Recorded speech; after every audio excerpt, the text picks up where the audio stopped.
آپ کا بھروسہ سمندر سے گہرا ہونا چاہیے، حالات تنگ کر دیے جائیں، یقین پھر بھی مضبوط ہونا چاہیے۔ وہ اللہ ہے، سننے والا، جاننے والا ہے، وہ واقف ہے تمہاری تکلیف سے، آسان کر دے گا ہر مشکل کو، کیونکہ وہی کہتا ہے ہر مشکل کے ساتھ آسانی ہے۔ تمہارا یقین کامل جیت جائے گا۔ یہ لوگ جو باتیں کرتے پھرتے ہیں یہ ہار جائیں گے، ان کی باتیں دھری کی دھری رہ جائیں گی۔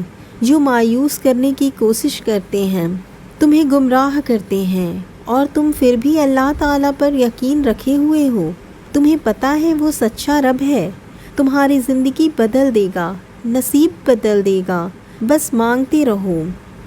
شکر ادا کرنے کی وجہ نہیں ڈھونڈنی چاہیے، بلکہ عادت ڈال لینی چاہیے، کیونکہ شکر گزار لوگوں سے اللہ بڑی محبت کرتا ہے۔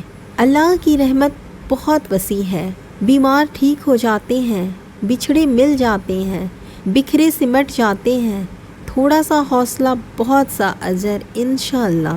گناہ کسی کانٹے کی طرح مسلسل دل کو چبھتا رہتا ہے، اسے نہ چھوڑا جائے تو دل کو زخمی کر دیتا ہے، پھر بے سکونی، بے چینی وجود کا حصہ بن جاتی ہے۔ کبھی بھی یہ نہ سوچیں کہ لوگ کیا کہیں گے، بلکہ ہمیشہ یہ سوچیں کہ رب کیا کہے گا۔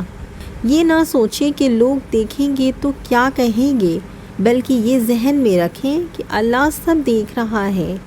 یہ نہ سوچیں کہ لوگوں کے سوالوں کا کیا جواب دیں گے، بلکہ یہ سوچیں کہ کیا روز محشر اللہ کو جواب دے سکیں گے۔